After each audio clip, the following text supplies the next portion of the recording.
Entre 1860 e 1890, o Brasil atravessou uma das mais profundas transformações políticas de sua história. Em apenas 3 décadas, o país passou da relativa estabilidade do segundo reinado sob Dom Pedro II para a derrubada da monarquia e a instalação da República. Essa mudança, porém, não ocorreu de maneira repentina.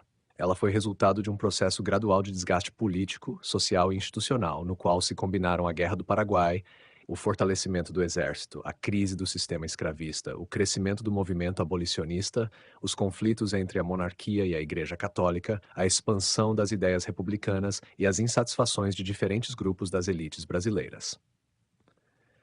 No início da década de 1860, o Império Brasileiro ainda parecia relativamente sólido. Dom Pedro II governava desde 1840 e havia se consolidado como uma figura de grande prestígio político e pessoal.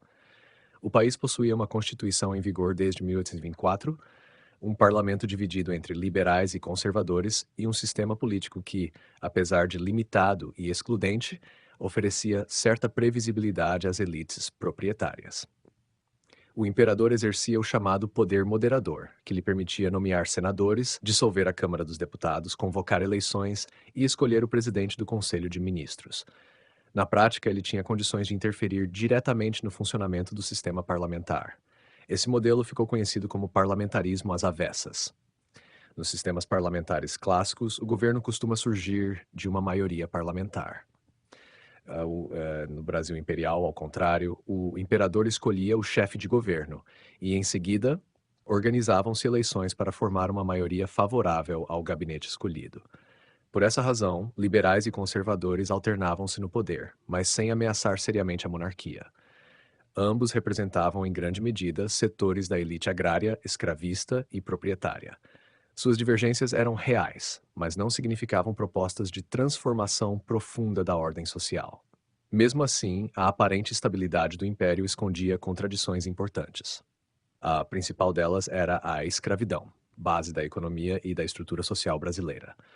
O trabalho escravo sustentava as grandes lavouras, sobretudo a cafeicultura em expansão no Sudeste. Ao mesmo tempo, o sistema escravista colocava o Brasil em uma posição cada vez mais anacrônica diante das mudanças internacionais. O tráfico atlântico havia sido proibido em 1850, mas a escravidão continuava plenamente vigente. Essa contradição se tornaria progressivamente mais grave nas décadas seguintes. A Guerra do Paraguai, travada entre 1864 e 1870, foi um marco decisivo no enfraquecimento da monarquia.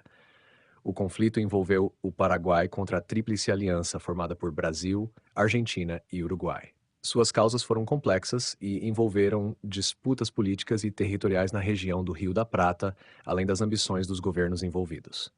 Para o Brasil, a guerra exigiu uma mobilização militar sem precedentes. No início do conflito, o exército brasileiro era relativamente pequeno e pouco prestigiado. A defesa do império dependia em grande medida da Guarda Nacional, controlada por grandes proprietários locais. Entretanto, a duração e a escala da guerra obrigaram o governo a ampliar as tropas, recrutar soldados em diferentes regiões e profissionalizar parcialmente as forças armadas. Participaram do conflito homens livres, pobres, voluntários, membros das camadas médias e também escravizados, enviados por seus senhores ou libertados para lutar. A guerra fortaleceu a identidade corporativa do exército. Os oficiais passaram a se enxergar como representantes de uma instituição nacional, responsável pela defesa do país e pelo sacrifício de milhares de soldados.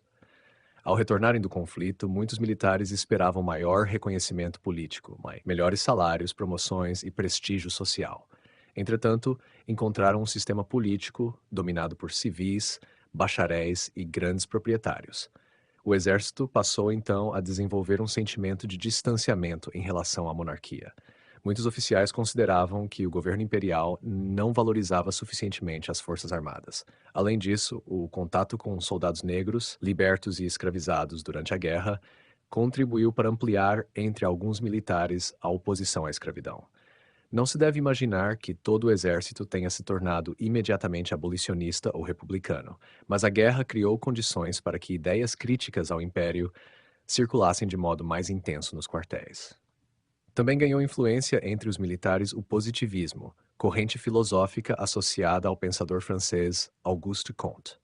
Os positivistas valorizavam a ciência, a ordem, o progresso, a organização racional da sociedade e, em muitos casos, defendiam a república como uma forma política superior à monarquia. No Brasil, essas ideias encontraram receptividade, especialmente entre jovens oficiais formados em instituições militares, como a Escola Militar da Praia Vermelha. Benjamin Constant tornou-se um dos principais divulgadores do positivismo no meio militar. Assim, a Guerra do Paraguai contribuiu para criar um exército mais profissional, consciente de sua importância e cada vez mais disposto a intervir na vida política. Essa mudança teria consequências decisivas na crise final da monarquia. Outro fator central foi o avanço do movimento republicano. Embora já houvesse republicanos no Brasil desde o período colonial e desde as revoltas regenciais, foi a partir da década de 1870 que o republicanismo se tornou um movimento político mais organizado. Em 1870, foi publicado no Rio de Janeiro o Manifesto Republicano, documento que criticava a centralização imperial e defendia a substituição da monarquia por uma república federativa. O republicanismo não era um movimento homogêneo. Entre seus participantes havia jornalistas, profissionais liberais, militares, intelectuais, comerciantes e grandes proprietários rurais. Alguns republicanos defendiam uma transformação política moderada, feita por meio da propaganda e da evolução gradual das instituições. Outros aceitavam a possibilidade de uma intervenção militar. Havia também divergências entre republicanos urbanos e republicanos ligados às elites agrárias. Na província de São Paulo, o republicanismo ganhou especial força. A expansão da economia cafeeira havia enriquecido grandes proprietários do Oeste paulista, que desejavam maior autonomia provincial e criticavam a centralização do governo imperial. Esses cafeicultores não eram necessariamente democratas no sentido moderno. Muitos defendiam a república porque acreditavam que o federalismo lhes daria maior controle sobre os impostos, a administração e as decisões políticas regionais. Em 1873, foi fundado o Partido Republicano Paulista, que se tornaria uma das organizações mais importantes do movimento republicano. Os republicanos paulistas associavam a república à modernização econômica, à imigração europeia, à expansão ferroviária e ao fortalecimento das províncias. Para eles, a monarquia centralizada no Rio de Janeiro parecia cada vez menos adequada aos interesses de uma economia regional em rápido crescimento. Apesar disso, durante boa parte das décadas de 1870 e 1880, o republicanismo ainda era minoritário. Dom Pedro II conservava considerável prestígio, especialmente entre as camadas populares urbanas e entre setores que viam a monarquia como garantia de estabilidade. A queda do império só se tornou possível porque o republicanismo se combinou com outras crises. Uma dessas crises foi a chamada questão religiosa, ocorrida principalmente entre 1862 e 1875. Pela Constituição de 1824, o catolicismo era a religião oficial do Império, e a Igreja estava subordinada ao Estado por meio do regime do padroado. O imperador tinha poderes sobre a nomeação de bispos e sobre a aplicação de determinadas decisões da Igreja no território brasileiro. Na década de 1870, alguns bispos brasileiros, influenciados pelo fortalecimento da autoridade do Papa e pelo ultramontanismo, decidiram agir contra a presença de maçons em irmandades religiosas. A maçonaria era bastante influente entre políticos e membros das elites imperiais. Quando os bispos de Olinda e do Pará puniram irmandades que se recusaram a expulsar seus integrantes maçons, o governo imperial considerou que eles haviam desobedecido às leis do Estado. Os bispos foram julgados e presos, o que provocou grande repercussão. Embora posteriormente tenham recebido anistia, o episódio abalou as relações entre a monarquia e setores da Igreja Católica. Muitos religiosos passaram a considerar o governo imperial excessivamente controlador. A crise não tornou a Igreja automaticamente republicana, mas enfraqueceu um dos tradicionais apoios simbólicos do regime. Outro conflito importante foi a questão militar, desenvolvida ao longo da década de 1880.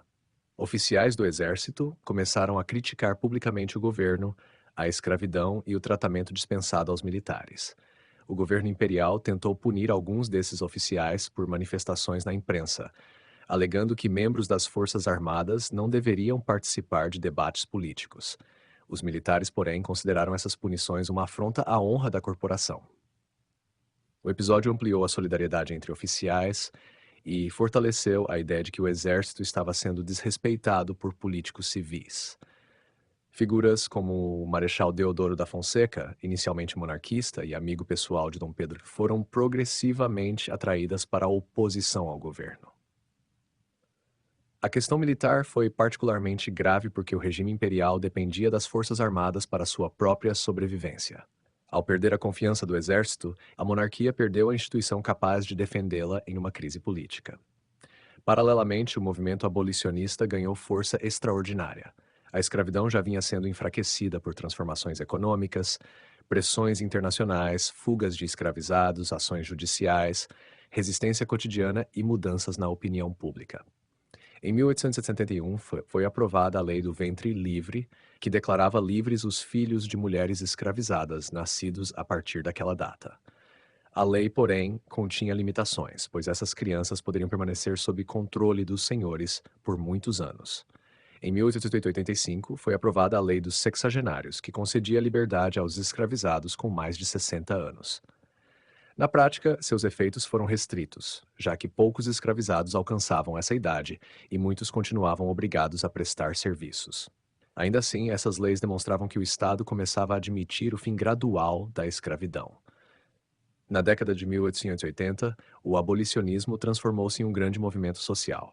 Jornalistas, advogados, intelectuais, estudantes, trabalhadores urbanos, negros livres, libertos e membros das camadas médias organizaram clubes, jornais, conferências, arrecadações para a compra de alforrias e redes de apoio às fugas.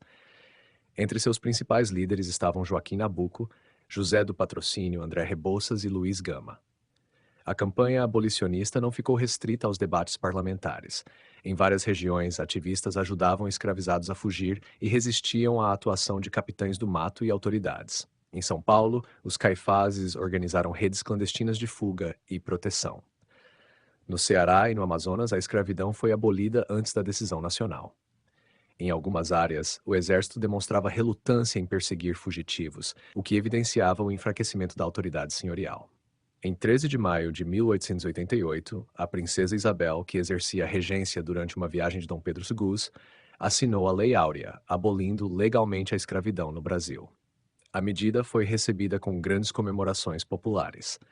A monarquia alcançou momentaneamente enorme prestígio entre os libertos e os abolicionistas. Entretanto, a abolição também teve consequências políticas negativas para o regime.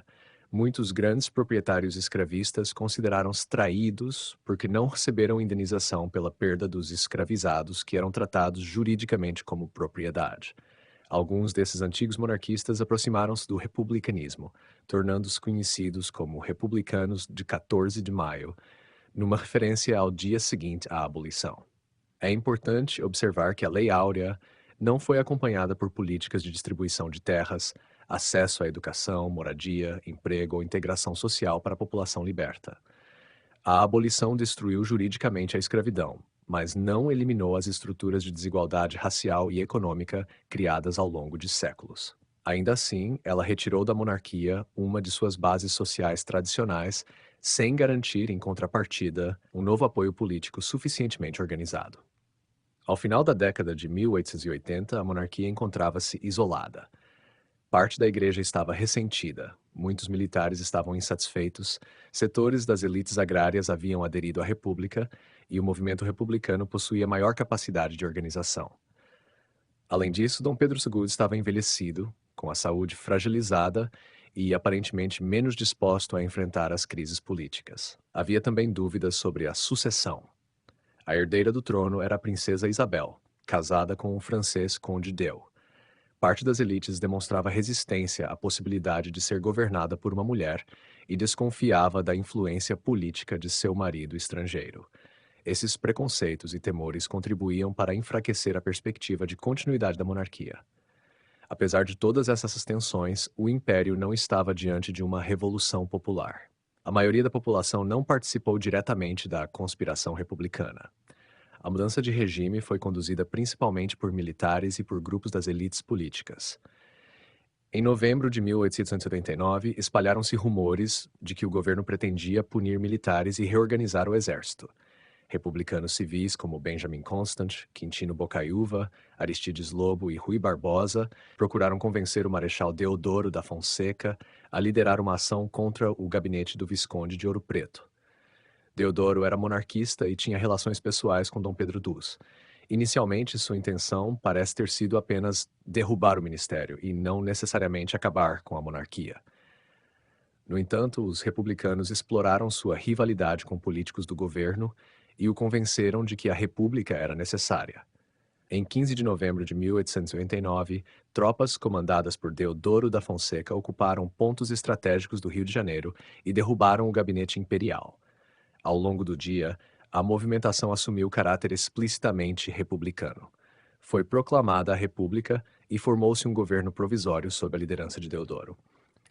Dom Pedro Gunz não organizou resistência. O imperador e a família imperial foram informados de que deveriam deixar o país. Em 17 de novembro, embarcaram para o exílio na Europa. A monarquia brasileira terminou sem grande confronto militar e sem mobilização popular significativa em sua defesa. O jornalista republicano Aristides Lobo afirmou que o povo teria assistido à mudança bestializado, isto é, surpreso e sem compreender plenamente o que estava acontecendo. Embora essa frase não deva ser interpretada como prova de completa indiferença popular, ela expressa o caráter restrito e militarizado da proclamação da República. A instalação da República não significou uma democratização imediata do Brasil.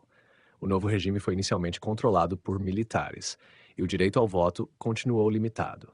Mulheres, analfabetos, soldados de baixa patente e grande parte da população pobre permaneceram excluídos da participação política.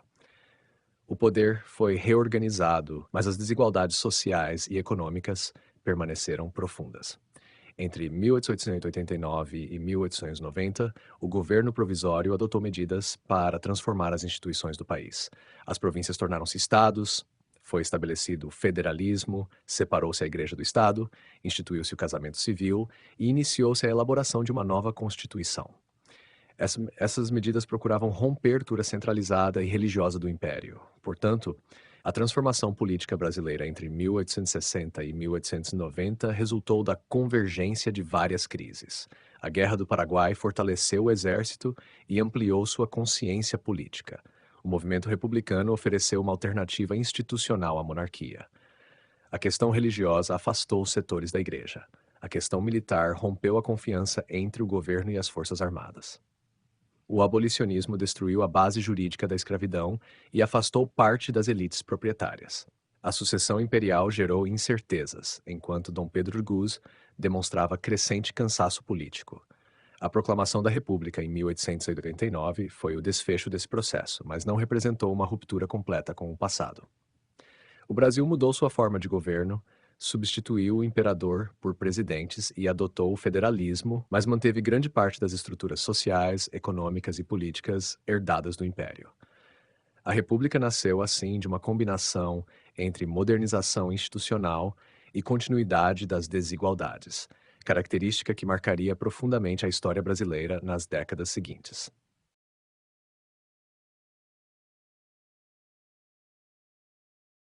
Entre 1860 e 1890, a economia brasileira passou por uma profunda transformação.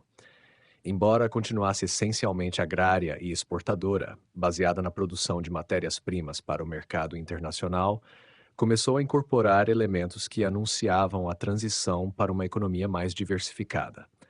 Foi um período marcado pela expansão extraordinária da cafeicultura, pelo desenvolvimento das ferrovias, pela modernização do sistema financeiro, pelos primeiros passos da industrialização, pela chegada em massa de imigrantes europeus e, sobretudo, pela lenta substituição do trabalho escravo pelo trabalho livre.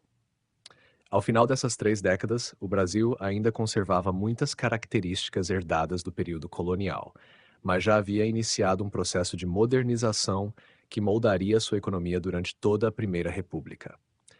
Na década de 1860, o café era, sem dúvida, o principal produto da economia brasileira. Desde o início do século XIX, sua produção vinha crescendo continuamente, impulsionada pela forte demanda dos mercados europeu e norte-americano. O consumo de café aumentava rapidamente nas cidades industrializadas, tornando-se um hábito cotidiano entre milhões de pessoas. O Brasil possuía condições naturais extremamente favoráveis para esse cultivo, vastas áreas de terra fértil, clima adequado e abundância de mão de obra escravizada. Inicialmente, as grandes plantações concentravam-se no Vale do Paraíba, região situada entre as atuais províncias do Rio de Janeiro, São Paulo e Minas Gerais. Durante décadas, essa área foi o coração da economia cafeeira brasileira. Entretanto, o cultivo intensivo provocou o desgaste dos solos. A erosão e a perda de fertilidade reduziram progressivamente a produtividade de muitas fazendas. Enquanto isso ocorria, uma nova fronteira agrícola avançava para o oeste paulista. As chamadas terras roxas, de origem basáltica, apresentavam fertilidade excepcional e permitiam produtividade muito superior. Além disso, essa região possuía relevo favorável à mecanização parcial e à construção de ferrovias. O Oeste Paulista tornou-se assim o novo centro dinâmico da economia brasileira. Esse deslocamento teve consequências políticas profundas. Os cafeicultores paulistas enriqueceram rapidamente e passaram a reivindicar maior influência sobre as decisões do governo imperial. Muitos deles tornaram-se defensores do federalismo e, posteriormente, da República, pois acreditavam que um governo descentralizado favoreceria seus interesses econômicos. A riqueza produzida pelo café transformou profundamente o país. Grandes fazendeiros investiam em infraestrutura, bancos, companhias ferroviárias, empresas de navegação, seguros e atividades comerciais. O capital acumulado pela cafeicultura tornou-se uma das principais fontes de financiamento da futura industrialização brasileira. Apesar dessa modernização parcial, a base produtiva continuava dependente da escravidão.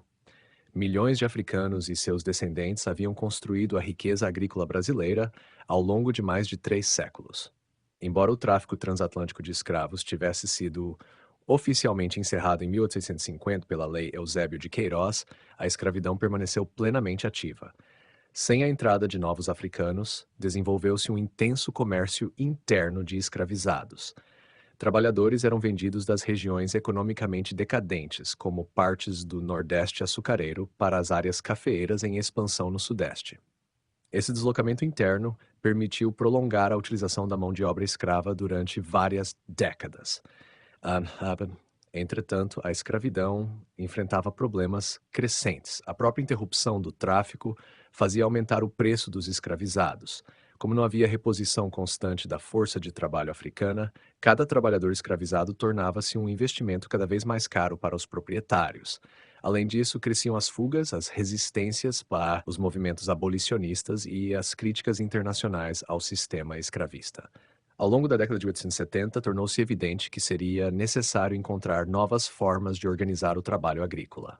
A Lei do Ventre Livre, aprovada em 1871, representou o primeiro reconhecimento oficial de que a escravidão caminhava para seu fim.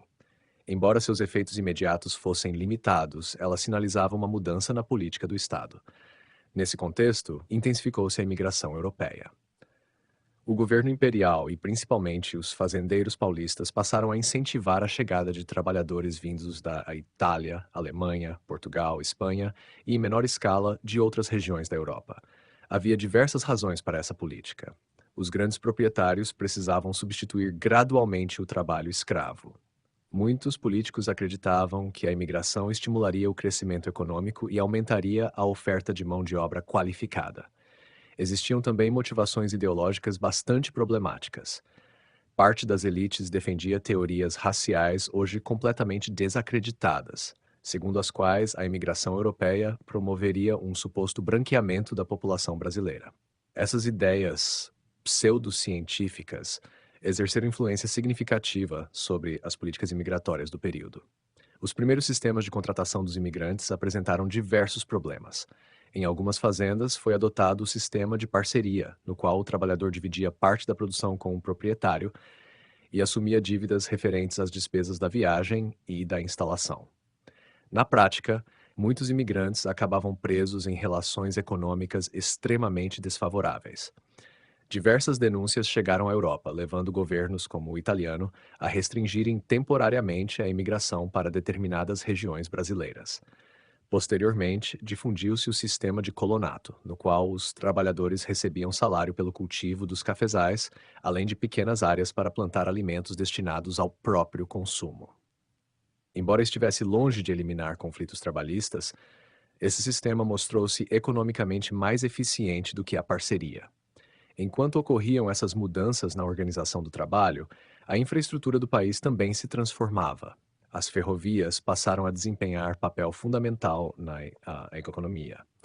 Antes delas, o transporte do café era realizado principalmente por tropas de mulas, carros de boi e navegação fluvial, meios lentos, caros e sujeitos a inúmeras dificuldades. A expansão ferroviária revolucionou a logística da produção agrícola. Linhas como a São Paulo Railway, inaugurada em 1867, ligavam o interior produtor ao Porto de Santos, reduzindo drasticamente os custos e o tempo de transporte. Outras companhias ferroviárias foram sendo construídas nas décadas seguintes, financiadas por capitais nacionais e, sobretudo, britânicos. As ferrovias facilitaram a ocupação do interior paulista, estimularam o crescimento de cidades, integraram mercados regionais e permitiram maior circulação de mercadorias e pessoas. Muitas cidades importantes do interior de São Paulo cresceram justamente ao longo das linhas férreas. Os investimentos ingleses desempenharam um papel decisivo nesse processo. Desde meados do século XIX, o Reino Unido era o principal parceiro financeiro do Brasil.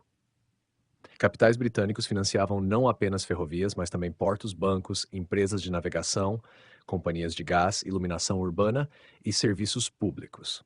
Essa forte presença britânica refletia a posição do Reino Unido como principal potência econômica mundial durante a Revolução Industrial.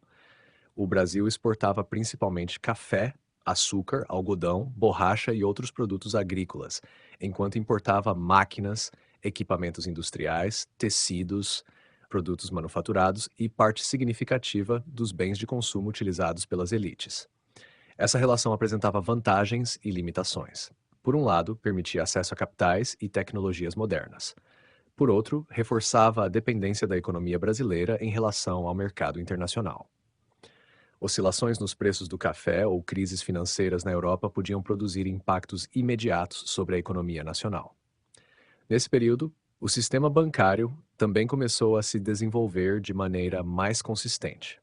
Bancos privados expandiram suas operações, oferecendo crédito aos grandes fazendeiros e comerciantes.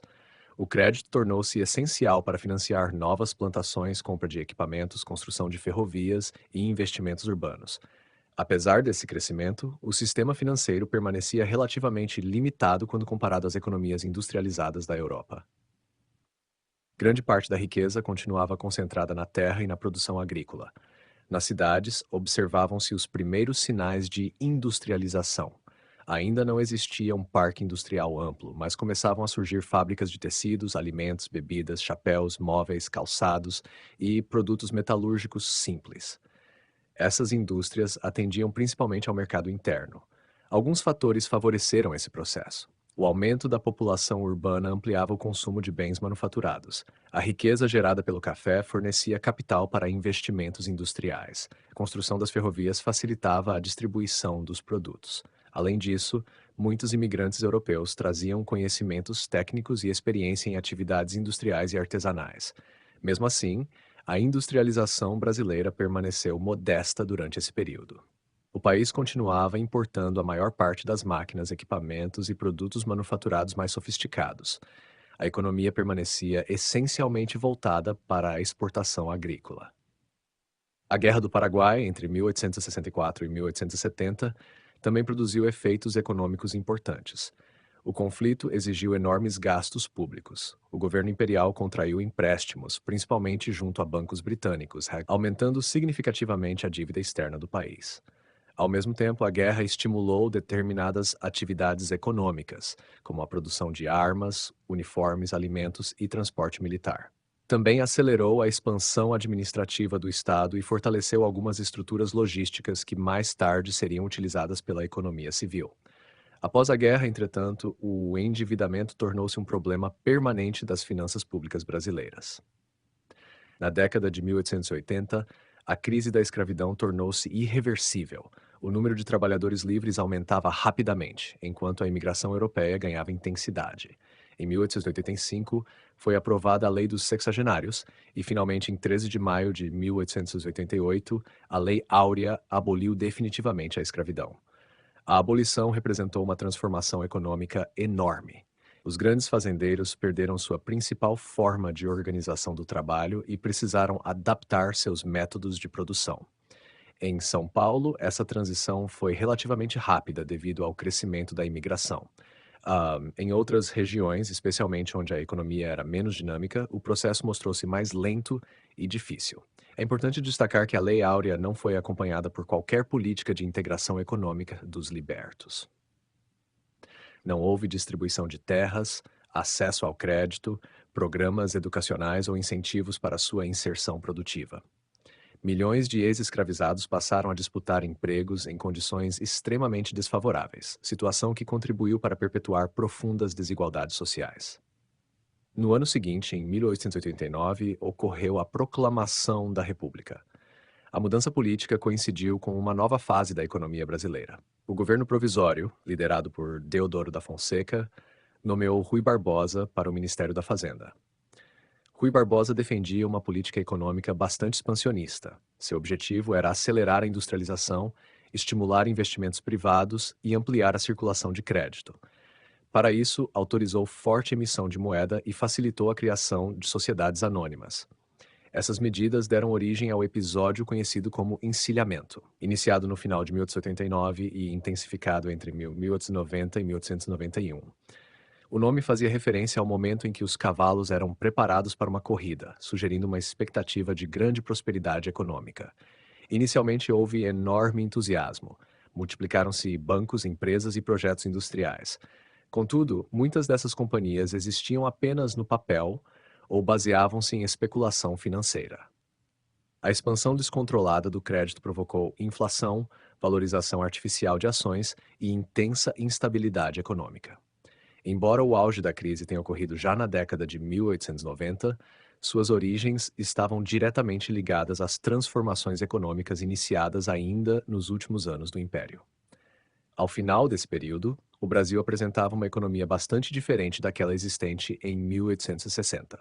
O café consolidara-se como o grande motor das exportações nacionais. São Paulo emergira como a região economicamente mais dinâmica do país. As ferrovias integravam áreas antes isoladas. A imigração europeia modificava profundamente a composição da força de trabalho. A escravidão desaparecera legalmente. O sistema bancário expandira-se e os primeiros núcleos industriais começavam a surgir. Ao mesmo tempo, persistiam limitações estruturais importantes. A economia permanecia excessivamente dependente do café e das oscilações do mercado internacional. A concentração fundiária continuava praticamente intacta. A industrialização ainda era incipiente. A riqueza permanecia extremamente concentrada e a população liberta foi abandonada sem políticas de inclusão econômica. Assim, entre 1860 e 1890, o Brasil viveu uma transição decisiva. A economia, baseada no grande latifúndio escravista, começou a dar lugar a um modelo apoiado no trabalho livre, na imigração, na expansão ferroviária e na acumulação de capital proporcionada pela cafeicultura.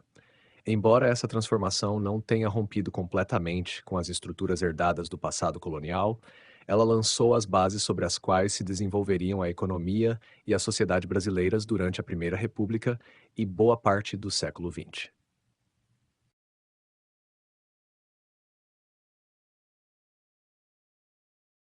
Entre 1860 e 1890, a sociedade brasileira passou por uma transformação profunda e, ao mesmo tempo, marcada por fortes continuidades. Foram anos em que antigas estruturas construídas ao longo de mais de 3 séculos de colonização e escravidão começaram a ser questionadas, enquanto novas formas de organização surgiam impulsionadas pela expansão da economia cafeeira, pelo crescimento das cidades, pela imigração europeia, pelo fortalecimento do movimento abolicionista e, finalmente, pela extinção da escravidão. Ao final dessas 3 décadas, o Brasil era uma sociedade diferente daquela do início dos anos 1860, mas permanecia profundamente desigual, hierarquizada e marcada por heranças que continuariam a influenciar sua história por muito tempo. Na década de 1860, a população brasileira era majoritariamente rural, embora cidades como Rio de Janeiro, Salvador, Recife, São Luís, Belém e Porto Alegre desempenhassem importante papel político, comercial e administrativo. A maior parte da população vivia no campo. A economia agrícola organizava a vida social e o grande proprietário rural ocupava posição central na estrutura de poder. A sociedade era profundamente estratificada. No topo encontravam-se os grandes fazendeiros, comerciantes ricos, altos funcionários públicos, magistrados, militares de alta patente e membros do alto clero. Essa elite possuía terras, escravizados, influência política e acesso à educação formal. Era dela que saíam a maioria dos deputados, senadores, ministros e dirigentes da administração imperial. Logo abaixo situavam-se diversos grupos intermediários. Havia profissionais liberais, como médicos, advogados, engenheiros e professores, comerciantes urbanos, pequenos proprietários rurais, funcionários públicos, militares de baixa e média patente, artesãos, mestres de ofício e pequenos empresários. Essas camadas médias ainda eram relativamente reduzidas quando comparadas às sociedades europeias industrializadas, mas cresceriam ao longo das décadas seguintes. Na base da pirâmide social encontravam-se milhões de trabalhadores pobres. Entre eles estavam pequenos lavradores, agregados, trabalhadores livres sem propriedade, jornaleiros, pescadores, tropeiros, artesãos modestos e, principalmente, a enorme população escravizada. A escravidão não era apenas uma relação econômica. Ela estruturava praticamente toda a organização da sociedade brasileira. Em 1860, o Brasil ainda era um dos maiores países escravistas do mundo. Aproximadamente 1,5 milhão de pessoas permaneciam escravizadas. Embora o tráfico transatlântico tivesse sido encerrado em 1850, a escravidão continuava plenamente integrada ao funcionamento da economia. Os escravizados trabalhavam nas plantações de café, açúcar, algodão e tabaco, nas fazendas de criação de gado, nas minas, nos serviços domésticos, nas cidades, nos portos, nas oficinas artesanais e até mesmo em pequenas atividades comerciais. Nas cidades, era comum encontrar escravizados de ganho, que realizavam trabalhos diversos, entregando parte dos rendimentos aos seus proprietários. As condições de vida variavam bastante conforme a atividade desempenhada, mas, de maneira geral, eram extremamente duras. A jornada era longa, a alimentação frequentemente insuficiente, as moradias precárias e os castigos físicos continuavam sendo amplamente utilizados. O escravizado era tratado juridicamente como propriedade, sem liberdade para decidir sobre sua vida, sua família ou seu trabalho. Entretanto, a escravidão nunca foi aceita passivamente. Ao longo de todo esse período houve resistência constante. Alguns resistiam reduzindo o ritmo de trabalho, outros preservavam práticas culturais africanas, organizavam redes de solidariedade, fugiam para quilombos ou tentavam conquistar a alforria por diferentes meios. A sociedade escravista era marcada por conflitos permanentes, ainda que nem sempre visíveis. Ao lado da população escravizada, existia uma parcela significativa de negros livres e libertos. Muitos haviam conquistado a liberdade por compra da alforria, decisão de antigos proprietários ou nascimento livre. Esses homens e mulheres exerciam inúmeros ofícios urbanos, trabalhavam como artesãos, vendedores ambulantes, pequenos comerciantes, carregadores, marinheiros ou empregados domésticos. Apesar de livres, enfrentavam intensa discriminação racial. O preconceito limitava oportunidades econômicas, acesso à educação, participação política e ascensão social. A liberdade jurídica não significava igualdade de condições. Enquanto isso, a expansão da economia cafeeira modificava profundamente a geografia humana do país. O crescimento das plantações no oeste paulista atraiu trabalhadores, comerciantes, investidores e imigrantes de diversas regiões brasileiras. Novas cidades surgiram ao longo das ferrovias, transformando o interior paulista em uma das regiões mais dinâmicas do país. Esse processo impulsionou uma urbanização gradual. Embora o Brasil ainda permanecesse predominantemente rural, cidades como São Paulo experimentaram crescimento acelerado. Em poucas décadas, a antiga cidade provincial começou a transformar-se em importante centro econômico, financeiro e comercial. O Rio de Janeiro, capital do Império, continuava sendo a maior cidade brasileira. Ali concentravam-se o governo imperial, as principais instituições financeiras, grande parte do comércio internacional, jornais, tipografias, escolas superiores, academias científicas e intensa vida cultural. Entretanto, a cidade também apresentava enormes contrastes sociais. Mansões elegantes conviviam com cortiços superlotados, ruas sem saneamento adequado e frequentes epidemias de febre amarela, varíola e outras doenças. A educação ainda era bastante limitada. O analfabetismo atingia a maioria da população. O ensino primário existia, não, mas sua cobertura era insuficiente e bastante desigual entre as províncias. O acesso ao ensino secundário era restrito, enquanto o ensino superior permanecia reservado a uma pequena elite. As principais instituições de ensino superior localizavam-se em cidades como Recife, São Paulo, Rio de Janeiro, Salvador e Ouro Preto. As faculdades de Direito de São Paulo e Recife, em particular, tornaram-se importantes centros de formação das futuras lideranças políticas e intelectuais do país. Muitos dos grandes nomes do abolicionismo, do republicanismo e da literatura brasileira passaram por essas instituições. A imprensa também cresceu significativamente nesse período. O avanço das tipografias, a ampliação do público leitor urbano e a intensificação dos debates políticos favoreceram o surgimento de numerosos jornais. A imprensa tornou-se um dos principais espaços de discussão pública sobre escravidão, republicanismo, economia, literatura e política internacional. Foi justamente nesse ambiente urbano que floresceu o movimento abolicionista. Embora o debate sobre o fim da escravidão existisse havia décadas, ele ganhou enorme força a partir dos anos 1870. O abolicionismo deixou de ser apenas uma discussão parlamentar e transformou-se em um movimento social de grande alcance. Intelectuais como Joaquim Nabuco, José do Patrocínio, André Rebouças e Luiz Gama passaram a defender publicamente a emancipação dos escravizados. Clubes abolicionistas foram organizados em diversas cidades. Estudantes promoviam conferências, artistas realizavam apresentações beneficentes, jornais publicavam artigos e campanhas de arrecadação, financiavam cartas de alforria. Em várias regiões, especialmente em São Paulo, grupos conhecidos como caifazes organizavam verdadeiras redes clandestinas para facilitar a fuga de escravizados das fazendas. Essas ações mostravam que o movimento abolicionista já ultrapassava o simples debate legal e passava a desafiar diretamente a ordem escravista. Ao mesmo tempo, a imigração europeia começou a alterar a composição da população brasileira. Inicialmente chegaram alemães, suíços e portugueses, mas foi sobretudo a partir da década de 1880 que a imigração italiana ganhou grande intensidade. Esses imigrantes eram atraídos principalmente para trabalhar nas fazendas de café. Muitos vinham acompanhados de suas famílias, estabelecendo comunidades relativamente estáveis. Com o tempo, diversos imigrantes abandonaram o trabalho rural e passaram a dedicar-se ao comércio, às pequenas indústrias, às oficinas mecânicas e às atividades urbanas.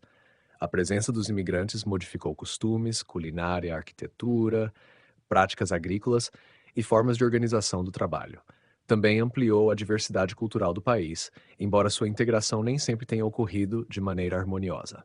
É importante destacar que a política imigratória da época estava frequentemente associada a teorias raciais, hoje completamente desacreditadas. Muitos membros das elites acreditavam que a imigração europeia contribuiria para um suposto branqueamento da população brasileira, ideia baseada em concepções pseudocientíficas que buscavam hierarquizar diferentes grupos humanos. Essas teorias exerceram influência importante sobre as políticas públicas do final do século XIX. Enquanto isso, a vida cotidiana das mulheres permanecia marcada por fortes limitações. A sociedade brasileira era profundamente patriarcal. Nas famílias das elites, esperava-se que as mulheres se dedicassem principalmente à administração doméstica, à educação dos filhos e à preservação da honra familiar. Seu acesso à educação superior era praticamente inexistente, e sua participação política era totalmente vedada. Entre as mulheres pobres, a realidade era bastante diferente. Muitas trabalhavam como lavadeiras, cozinheiras, costureiras, vendedoras ambulantes, parteiras, empregadas domésticas ou pequenas comerciantes. As mulheres escravizadas acumulavam jornadas extremamente pesadas, divididas entre o trabalho agrícola ou urbano e as tarefas domésticas impostas por seus proprietários. Apesar dessas limitações, começavam a surgir as primeiras vozes femininas defendendo maior acesso à educação e melhores condições de participação social. Embora o movimento feminista brasileiro só ganhasse força nas décadas seguintes, algumas intelectuais já questionavam aspectos da desigualdade de gênero. Os povos indígenas continuavam vivendo uma situação extremamente difícil.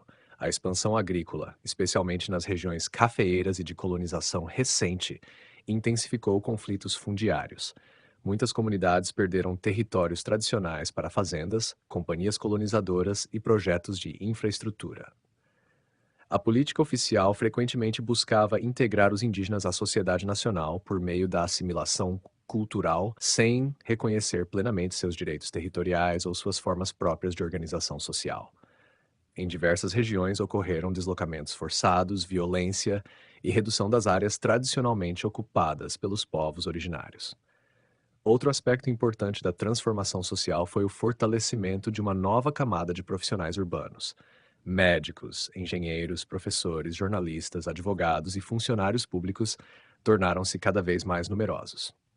Esses grupos passaram a desempenhar papel crescente na administração pública, na imprensa isso, e nos debates intelectuais. Foi também nesse período que ideias vindas da Europa circularam com maior intensidade. Liberalismo, positivismo, evolucionismo, republicanismo e diferentes correntes científicas influenciaram profundamente a formação das elites intelectuais brasileiras. Nem todas essas ideias eram aplicadas da mesma forma que em seus países de origem. Frequentemente eram adaptadas às circunstâncias brasileiras. A década de 80 foi marcada por crescente mobilização política. O movimento republicano ampliava sua influência, enquanto o abolicionismo conquistava apoio popular cada vez maior. Nas cidades, comícios, conferências, reuniões públicas e manifestações tornaram-se mais frequentes. A sociedade brasileira experimentava um nível de participação política superior ao das décadas anteriores, embora essa participação ainda estivesse restrita a uma parcela relativamente pequena da população. Em 13 de maio de 1888, a assinatura da Lei Áurea transformou definitivamente a estrutura jurídica da sociedade brasileira. A escravidão foi abolida sem indenização aos proprietários e sem qualquer programa de integração dos libertos. Para os quase 700 mil escravizados que ainda permaneciam em cativeiro naquele momento, tratava-se da conquista da liberdade jurídica. Contudo, essa liberdade veio desacompanhada de condições materiais para sua efetivação. Sem acesso à terra, crédito, educação ou políticas públicas de inclusão, muitos libertos continuaram vivendo em situação de extrema pobreza. Diversos ex-escravizados permaneceram trabalhando nas antigas fazendas como assalariados ou parceiros, frequentemente em condições bastante precárias. Outros migraram para as cidades em busca de oportunidades, contribuindo para o crescimento das periferias urbanas. A abolição também alterou profundamente as relações sociais entre proprietários rurais e trabalhadores. O antigo sistema, baseado na coerção legal, deu lugar gradualmente ao trabalho livre assalariado. Essa transição ocorreu de forma desigual nas diferentes regiões do país e foi especialmente rápida em São Paulo, onde a imigração europeia já oferecia abundante oferta de mão de obra. No ano seguinte, a proclamação da República, em 15 de novembro de 1889, encerrou simbolicamente o ciclo iniciado décadas antes. Entretanto, para a maior parte da população, a mudança de regime teve impacto imediato relativamente limitado. O direito ao voto permaneceu bastante restrito, excluindo analfabetos, mulheres, soldados e grande parcela dos trabalhadores pobres. Assim, embora o país tivesse mudado sua forma de governo, as estruturas sociais permaneceram marcadas por profundas desigualdades. A concentração da terra continuava praticamente intacta. As elites agrárias conservaram enorme influência política. A população negra libertada enfrentava racismo e exclusão econômica. Os indígenas continuavam perdendo territórios. As mulheres permaneciam afastadas da participação política formal. Ao final de 1890, a sociedade brasileira encontrava-se em um momento de transição. O mundo escravista havia chegado ao fim, mas uma sociedade verdadeiramente baseada na igualdade de direitos ainda estava muito distante.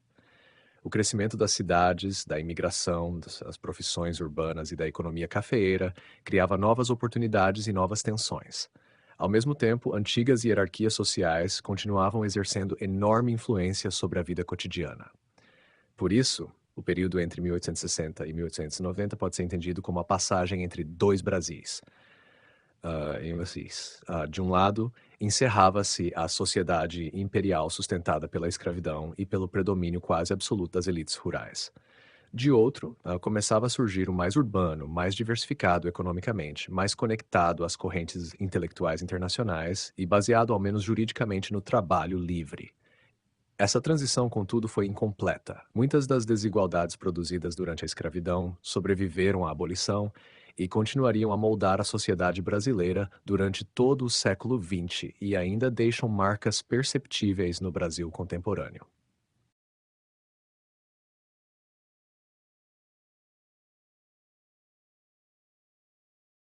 Entre 1860 e 1890, o Brasil viveu um período de intensa inserção no cenário internacional.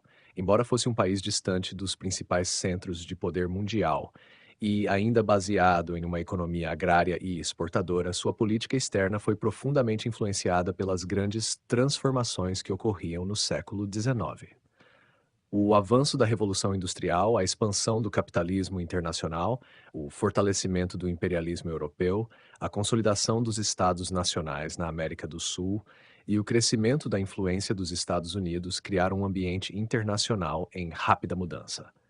Nesse contexto, o Império Brasileiro procurou preservar sua estabilidade política, proteger seus interesses econômicos e afirmar sua posição como principal potência da América do Sul. Ao final dessas 3 décadas, porém, tanto o cenário internacional quanto a política interna haviam se transformado profundamente, contribuindo para o fim da monarquia e para o nascimento da República. Na década de 1860, o Brasil era governado por Dom Pedro II e apresentava uma característica incomum na América Latina. Enquanto praticamente todos os antigos domínios espanhóis haviam se tornado repúblicas após suas guerras de independência, o Brasil permanecia uma monarquia constitucional relativamente estável. Essa singularidade fazia com que o país fosse observado com certo interesse pelas potências europeias, especialmente pelo Reino Unido, que via no Império um parceiro político previsível e economicamente importante. O principal vínculo internacional brasileiro era justamente com o Reino Unido. Desde o início do século XIX, os britânicos haviam se tornado os maiores investidores estrangeiros no Brasil. Capitais ingleses financiavam ferrovias, bancos, companhias de navegação, iluminação pública, serviços urbanos e parte significativa da infraestrutura nacional. Em contrapartida, o Brasil exportava principalmente café, açúcar, algodão, tabaco e, em menor escala, borracha, enquanto importava máquinas industriais, tecidos, equipamentos ferroviários e diversos produtos manufaturados. Essa relação beneficiava ambos os lados, mas era profundamente assimétrica. O Brasil ocupava o papel de exportador de produtos primários, enquanto o Reino Unido fornecia capital, tecnologia e bens industrializados. Era um exemplo típico da divisão internacional do trabalho que caracterizou o capitalismo do século XIX, na qual países industrializados forneciam manufaturas e financiamentos, enquanto economias agrícolas exportavam matérias-primas. A influência britânica não se limitava ao comércio. Desde as primeiras décadas do século, Londres exercia pressão constante para o combate ao tráfico atlântico de escravizados. Essa política tinha motivações humanitárias para alguns grupos britânicos, especialmente os abolicionistas, mas também estava relacionada aos interesses estratégicos e econômicos do Reino Unido, que defendia mercados consumidores baseados no trabalho livre. O Brasil resistiu durante muito tempo a essas pressões, mas acabou proibindo definitivamente o tráfico de escravizados em 1850, por meio da Lei Eusébio de Queiroz. A partir daí, embora a escravidão permanecesse legal, a diplomacia britânica continuou incentivando sua futura extinção. Durante as décadas de 1860 e 1870, a permanência da escravidão colocava o Brasil em posição cada vez mais isolada entre os países ocidentais. Ao mesmo tempo, a América do Sul atravessava um período de reorganização política. A independência das colônias espanholas havia produzido numerosos estados nacionais, muitos deles ainda envolvidos em disputas territoriais e conflitos internos. Questões de fronteira, navegação fluvial, equilíbrio regional de poder e disputas políticas tornavam a região do Rio da Prata particularmente instável. Foi justamente nessa região que surgiu o maior conflito internacional da história da América do Sul, a Guerra do Paraguai, travada entre 1864 e 1870. Para compreender esse conflito, é necessário observar o equilíbrio político do Cone Sul. O Paraguai, governado por Francisco Solano Lopes, buscava ampliar sua influência regional e garantir acesso aos rios da Bacia do Prata, fundamentais para o comércio exterior. O Uruguai vivia sucessivas guerras civis entre os partidos Blanco e Colorado, frequentemente apoiados por países vizinhos. A Argentina, por sua vez, ainda consolidava sua unidade nacional após décadas de disputas internas. Quando o Brasil interveio militarmente no Uruguai em apoio ao Partido Colorado, Solano Lopes interpretou essa ação como uma ameaça ao equilíbrio regional. Em resposta, o Paraguai aprisionou um navio brasileiro, invadiu a província de Mato Grosso e, posteriormente, atacou território argentino para alcançar o sul do Brasil. Esses acontecimentos levaram à formação da Tríplice Aliança, composta por Brasil, Argentina e Uruguai, formalizada em 1865. A guerra que se seguiu foi extremamente longa, custosa e destrutiva. Para o Brasil, o conflito representou um enorme esforço militar e financeiro. Milhares de soldados foram mobilizados, grandes recursos públicos foram consumidos e o governo contraiu empréstimos significativos junto a bancos britânicos para financiar as operações militares. Do ponto de vista diplomático, a guerra consolidou temporariamente a posição brasileira como principal potência militar da América do Sul. A vitória da Tríplice Aliança eliminou o Paraguai como força regional capaz de desafiar seus vizinhos. Entretanto, essa vitória teve um custo humano devastador para o povo paraguaio, cuja população sofreu perdas enormes, além da destruição de boa parte de sua infraestrutura econômica. A Guerra do Paraguai também modificou profundamente a posição internacional do Brasil. O exército ganhou experiência militar inédita, aumentando o prestígio do país no continente.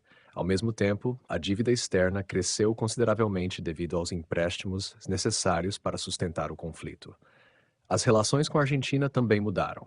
Durante a guerra, ambos os países cooperaram como aliados.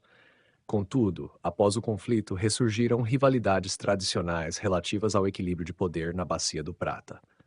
Nenhum dos dois desejava que o outro se tornasse excessivamente dominante na região. O Uruguai permaneceu fortemente influenciado tanto pelo Brasil quanto pela Argentina, tornando-se uma espécie de estado tampão entre as duas maiores potências platinas. O Paraguai, derrotado, perdeu parte de seu território e permaneceu politicamente fragilizado durante décadas. Sua reconstrução foi lenta e difícil, e o país deixou de representar um ator relevante na política regional até boa parte do século XX. Enquanto essas transformações ocorriam na América do Sul, a Europa vivia a chamada Era do Imperialismo. A partir da década de 1870, potências como Reino Unido, França, Alemanha, Bélgica e, posteriormente, Itália passaram a expandir rapidamente seus domínios coloniais na África e na Ásia. Essa expansão era impulsionada por diversos fatores. A industrialização aumentava a demanda por matérias-primas e novos mercados consumidores. O nacionalismo estimulava a competição entre as grandes potências. Avanços tecnológicos facilitavam a ocupação militar de territórios ultramarinos. O Brasil não participou diretamente dessa corrida imperialista, pois não possuía capacidade militar ou econômica para estabelecer colônias na África ou na Ásia. No entanto, sofreu os efeitos indiretos desse processo. A crescente industrialização europeia ampliava continuamente a demanda internacional por café, principal produto brasileiro de exportação. Ao mesmo tempo, o fortalecimento do capitalismo internacional tornava a economia brasileira cada vez mais dependente dos preços internacionais das commodities. Oscilações nas bolsas europeias ou crises financeiras em Londres podiam produzir consequências imediatas para os produtores brasileiros. Outro país cuja importância internacional crescia rapidamente eram os Estados Unidos. Após a Guerra Civil Americana, 1861-1865, o país iniciou uma fase extraordinária de expansão industrial, territorial e econômica. Embora ainda não tivesse alcançado a posição de potência global que ocuparia no século XX, os Estados Unidos já demonstravam crescente influência no continente americano. As relações diplomáticas entre Brasil e Estados Unidos eram amistosas, mas relativamente discretas durante boa parte do Segundo Reinado. Ambos mantinham intercâmbio comercial crescente, especialmente no mercado cafeeiro, mas o principal parceiro brasileiro continuava sendo o Reino Unido. Entretanto, os republicanos brasileiros observavam com interesse o modelo político norte-americano. O federalismo adotado pela Constituição dos Estados Unidos inspirou muitos defensores da futura República Brasileira, especialmente aqueles ligados às elites paulistas. Além disso, o rápido desenvolvimento econômico norte-americano reforçava a percepção de que regimes republicanos poderiam oferecer condições favoráveis ao progresso material, argumento frequentemente utilizado pelos propagandistas republicanos brasileiros. No plano diplomático, Dom Pedro II gozava de considerável prestígio internacional. O imperador era conhecido por seu interesse pelas ciências, pela educação e pelas artes. Realizou diversas viagens ao exterior, visitando países europeus, os Estados Unidos e o Oriente Médio. Durante essas viagens encontrou cientistas, escritores, inventores e líderes políticos, tornando-se uma figura respeitada nos círculos intelectuais internacionais. Sua participação na Exposição Universal da Filadélfia, em 1876, ilustra bem essa imagem. Ali, Dom Pedro II conheceu invenções como o telefone de Alexander Graham Bell e demonstrou grande curiosidade pelas novidades científicas da época. Sua figura era frequentemente associada à ideia de um monarca culto e ilustrado. Esse prestígio pessoal, contudo, não eliminava as críticas internacionais dirigidas ao Brasil por causa da escravidão. À medida que outros países aboliam o trabalho escravo, o Império Brasileiro passava a ser visto como uma exceção cada vez mais anacrônica entre as nações ocidentais. Durante as décadas de 1870 e 1880, o movimento abolicionista brasileiro também passou a dialogar com organizações internacionais. Jornalistas, intelectuais e diplomatas acompanhavam experiências de emancipação ocorridas em outros países e utilizavam esses exemplos para defender o fim da escravidão no Brasil. Quando a Lei Áurea foi finalmente assinada em 1888, a repercussão internacional foi amplamente favorável. Diversos governos e jornais estrangeiros saudaram o fim da escravidão na última grande nação independente do continente americano, que ainda mantinha esse sistema legalmente. Entretanto, a abolição produziu consequências políticas internas inesperadas. Parte da elite escravista rompeu seu apoio à monarquia, contribuindo para o fortalecimento do movimento republicano. Em 1889, a proclamação da República também foi acompanhada com atenção pelas potências estrangeiras. O novo governo provisório procurou rapidamente obter reconhecimento diplomático internacional. Os Estados Unidos foram um dos primeiros países a reconhecer oficialmente a República Brasileira, gesto que simbolizava a aproximação entre os dois países e reforçava o prestígio do modelo republicano no continente. O Reino Unido também reconheceu rapidamente o novo regime. Afinal, seus interesses econômicos permaneciam essencialmente os mesmos: estabilidade política, continuidade dos contratos financeiros e preservação das relações comerciais. A República manteve boa parte da orientação internacional do Império. Continuou valorizando as exportações de café, preservou os vínculos econômicos com a Europa e manteve preocupação constante com o equilíbrio político da Bacia do Prata. Ao mesmo tempo, o novo regime aproximou-se gradualmente da tradição pan-americana liderada pelos Estados Unidos. Embora essa aproximação só se tornasse mais evidente nas décadas seguintes, suas bases começaram a ser construídas ainda no início da República. Assim, entre 1860 e 1890, o Brasil consolidou sua posição como principal potência da América do Sul, graças à vitória na Guerra do Paraguai, fortaleceu seus vínculos econômicos com o capitalismo internacional por meio da expansão da cafeicultura, manteve uma relação privilegiada com o Reino Unido como principal investidor estrangeiro e iniciou uma aproximação política com os Estados Unidos.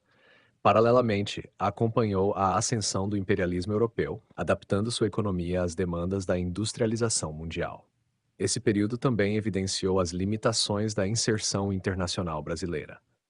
O país permanecia dependente da exportação de poucos produtos agrícolas, do financiamento externo e da importação de tecnologia industrial. Sua influência política concentrava-se praticamente na América do Sul, enquanto sua economia continuava vulnerável às oscilações dos mercados internacionais. Ainda assim, essas 3 décadas foram decisivas para definir o lugar do Brasil no mundo.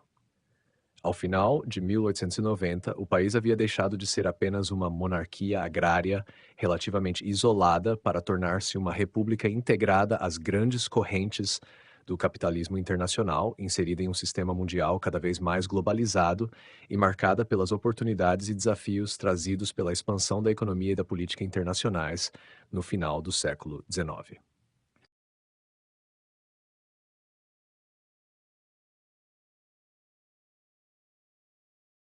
O período compreendido entre 1860 e 1890 ocupa um lugar singular na história do Brasil.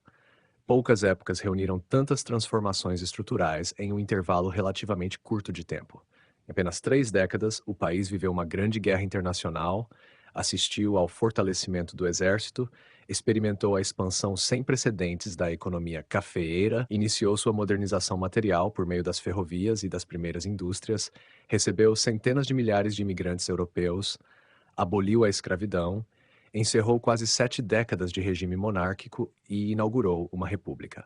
Ao mesmo tempo, muitas das estruturas sociais herdadas do período colonial permaneceram praticamente intactas. Por isso, esse período pode ser entendido como uma verdadeira ponte entre o Brasil imperial e o Brasil republicano, um momento em que antigas instituições desapareceram, enquanto outras destinadas a moldar o século XX começavam a surgir. Talvez o legado mais profundo tenha sido o fim da escravidão. Durante mais de 300 anos, a economia, a sociedade e a política brasileiras haviam sido construídas sobre o trabalho compulsório de milhões de africanos e seus descendentes. A escravidão não era apenas uma forma de organização do trabalho. Ela estruturava as relações sociais, definia posições de poder, orientava a distribuição da riqueza e influenciava profundamente a própria concepção de cidadania. A assinatura da Lei Áurea, em 13 de maio de 1888, representou uma ruptura jurídica de enorme importância. Pela primeira vez desde o início da colonização portuguesa, não existiam mais pessoas legalmente consideradas propriedade de outras.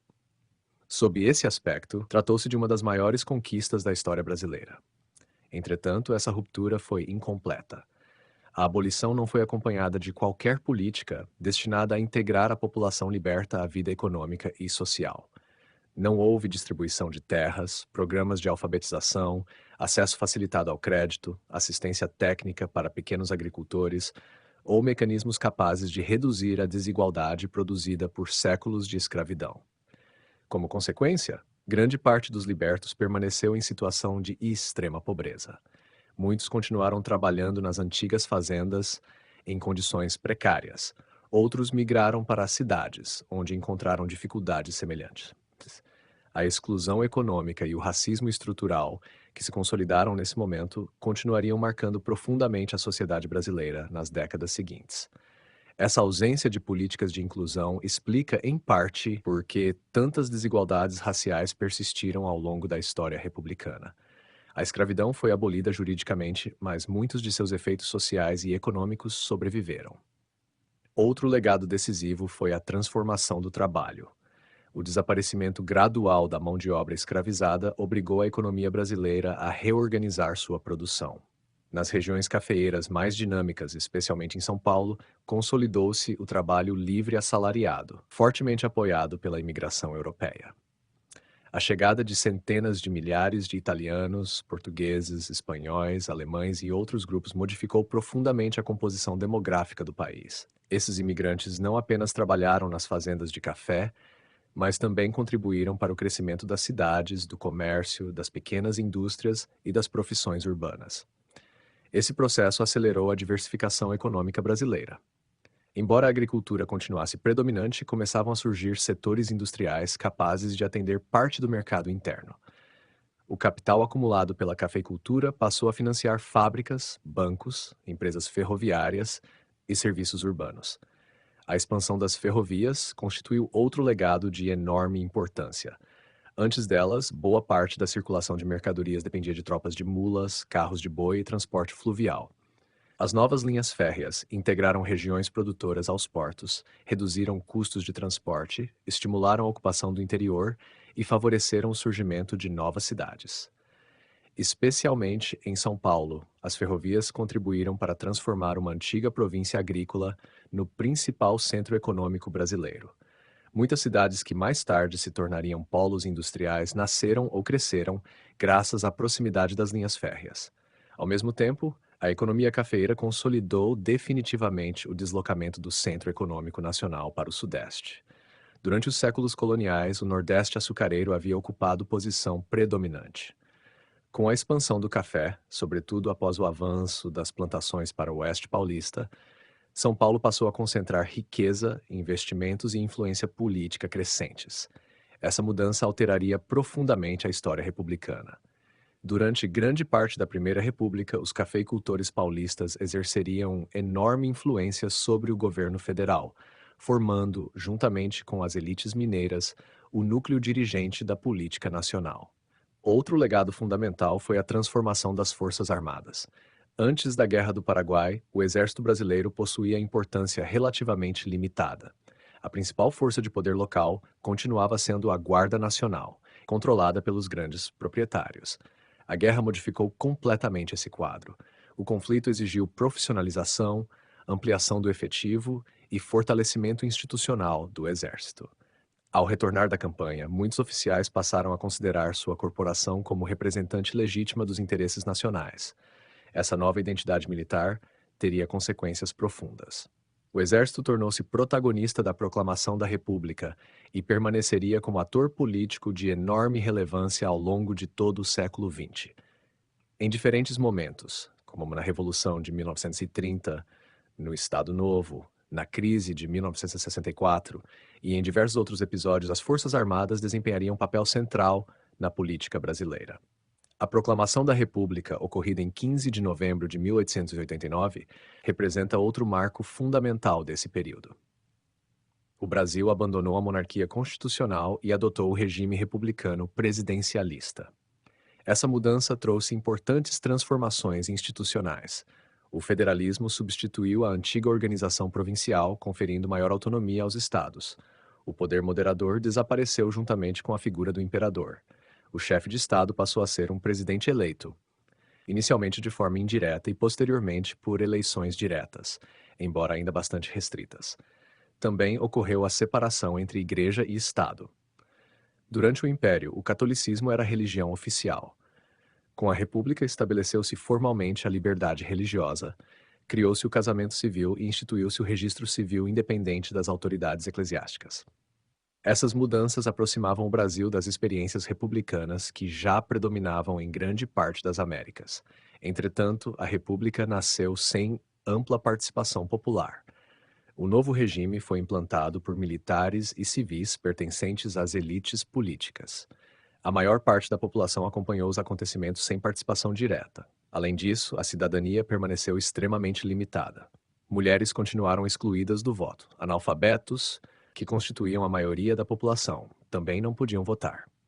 Soldados de baixa patente, religiosos sujeitos a voto de obediência e grande parte dos trabalhadores pobres permaneciam afastados da vida política.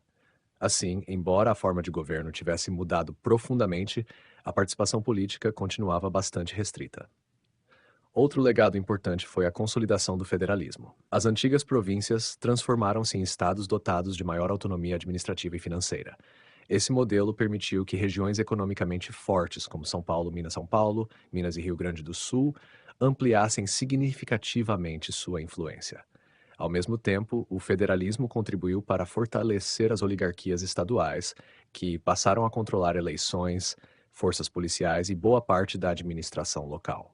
Nas décadas seguintes, essa estrutura daria origem ao fenômeno conhecido como coronelismo, uma das principais características da política da Primeira República. O período também deixou importantes legados culturais e intelectuais. A expansão da imprensa, das escolas superiores e dos debates públicos favoreceu o surgimento de uma geração de intelectuais que influenciaria profundamente o país nas décadas seguintes. Nomes como Joaquim Nabuco, Rui Barbosa, José do Patrocínio, André Rebouças, Silvio Romero, Tobias Barreto e muitos outros participaram intensamente das discussões sobre escravidão, educação, direito, organização política, ciência e identidade nacional. Foi também nesse contexto que ideias como positivismo, evolucionismo, liberalismo e republicanismo passaram a influenciar de maneira mais intensa as elites brasileiras. Embora muitas dessas correntes fossem reinterpretadas segundo as circunstâncias nacionais, elas ajudaram a moldar o pensamento político da Primeira República. Do ponto de vista econômico, consolidou-se um padrão de desenvolvimento que permaneceria durante várias décadas. O Brasil continuou profundamente dependente da exportação de produtos primários, especialmente o café. Essa especialização gerou enorme prosperidade para determinados setores, mas também tornou a economia vulnerável às oscilações dos mercados internacionais. Essa dependência seria sentida de forma dramática durante crises posteriores, especialmente na Grande Depressão iniciada em 1929. Ao mesmo tempo, os primeiros passos da industrialização criaram condições para o desenvolvimento manufatureiro do século XX. Ainda modestas nesse período, as fábricas brasileiras cresceriam significativamente nas décadas seguintes, impulsionadas justamente pelo capital acumulado pela economia cafeeira. Talvez um dos legados mais importantes desse período seja a combinação entre mudança e permanência. Em poucos anos, desapareceram a escravidão e a monarquia, duas instituições que pareciam permanentes durante boa parte do século XIX. Surgiram novas formas de trabalho, novas instituições políticas e novos grupos sociais. Entretanto, muitas estruturas permaneceram praticamente inalteradas. A concentração fundiária continuou elevada. As elites agrárias conservaram enorme influência política. As desigualdades raciais persistiram. A exclusão social da população pobre permaneceu ampla. A participação política continuou restrita a uma pequena parcela da sociedade. Essa combinação explica boa parte da história brasileira posterior. A República herdou muitos problemas que haviam sido formados durante o Império e antes dele durante o período colonial. Por isso, compreender o intervalo entre 1860 e 1890 significa entender o nascimento do Brasil contemporâneo. Foi nesse momento que se consolidaram o protagonismo econômico de São Paulo, a hegemonia da cafeicultura, a expansão ferroviária, o fortalecimento das forças armadas, a imigração em massa, o trabalho livre, o federalismo republicano e diversas instituições que ainda estruturam a organização política brasileira. Ao mesmo tempo, também foi nesse período que se consolidaram desafios cuja superação continua sendo objeto de debate até os dias atuais. A enorme concentração da propriedade da terra, a persistência das desigualdades sociais, a exclusão histórica da população negra após a abolição, o peso político das elites regionais e a dificuldade de ampliar efetivamente a cidadania para todos os brasileiros. Em última análise, as 3 décadas entre 1860 e 1890 representam um dos grandes momentos de inflexão da história nacional. Elas encerraram o ciclo do Brasil escravista e monárquico e inauguraram a longa experiência republicana. Contudo, fizeram essa transição de maneira parcial. Transformaram profundamente as instituições políticas e econômicas, mas preservaram muitas das estruturas sociais herdadas do passado. É justamente essa combinação de ruptura e continuidade que torna esse período um dos mais decisivos para compreender a formação do Brasil moderno.